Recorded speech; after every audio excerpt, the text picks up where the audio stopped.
Lloydminster Public Library is continuing with its efforts to improve efficiency. Renovations have been underway for nearly 18 months and include a new security system, moving the children's area, and adding a family-friendly washroom nearby.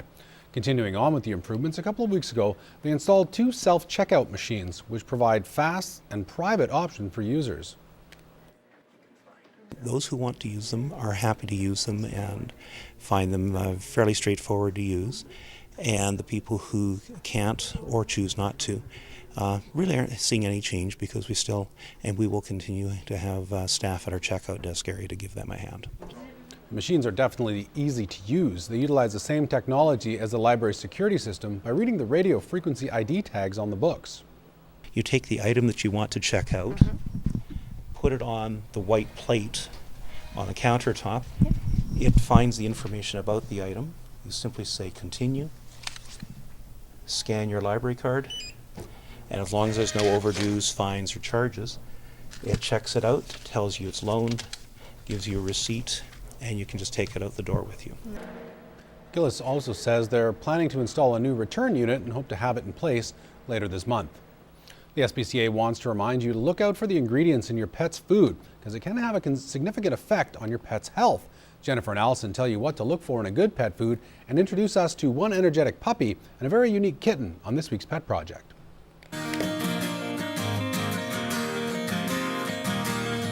Hi and welcome to this week's Pet Project. I'm at the Lloydminster and District SPCA with Jennifer, and this is Farley. Yes, Farley is a 9-month-old Bull Mastiff Husky cross. He is fully up to date on his vaccination, including his rabies vaccination, and he's already neutered. He is a big ball of energy. He's definitely still a puppy. He has been around kids, but because he just acts like a puppy, he does get excited and tend to jump. He loves to cuddle, he loves to play. He needs an owner that is willing to work on his training and socialization, because he is at that 9-month-old stage right now, but he's very eager to learn. And this is Charlie Chaplin, right? Yes, quite a name, hey? He is a 5-month-old domestic medium hair. He does have his first 2 vaccines, but will need a rabies vaccine and to be neutered when he's old enough. He came in as a stray, and we quickly found out that he's actually deaf. But he is a super social cat. He loves people. He just craves attention. He definitely has found my heart, that's for sure. He's a really sweet cat, and I think he's going to make somebody a really amazing pet. So Jennifer, you were telling me how good quality food can affect the pet's health. Yes, it really can affect a pet's health. A good quality food can give a healthier coat, a better digestive system, and, let's face it, less waste. You need to look for meat as your first ingredient, and then fruits and vegetables. And you need to avoid anything like corn or cornmeal or byproducts, as they act just like fillers, which is the equivalent of junk food for humans. Perfect. So next time you're shopping for your pet's food, make sure you check the ingredients. And thanks for joining us on this week's Pet Project.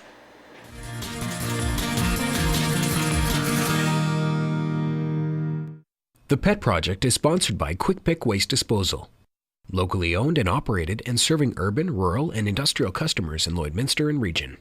Across the region, farmers are busy with harvest, and with Mother Nature cooperating for the most part, it's keeping many farmers happy and on schedule. Shauna Roshak gets an update from one local producer.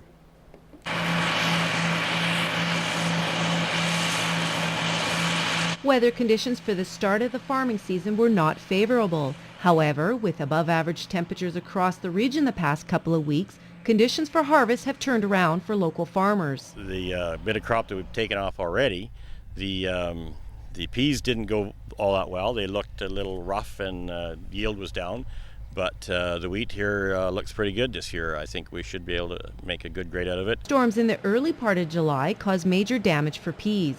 Even though it didn't seem like we had much hail, the peas are very delicate when they're in the pod stage, and it doesn't take much to damage them, and we lost a lot of yield. Harbin says it will also be tough to salvage the seeds for planting next year. Some of the peas that I was hoping to use for seed are probably not good enough for seed for next year, so I'll be looking for some seed to buy, and we'll definitely try again.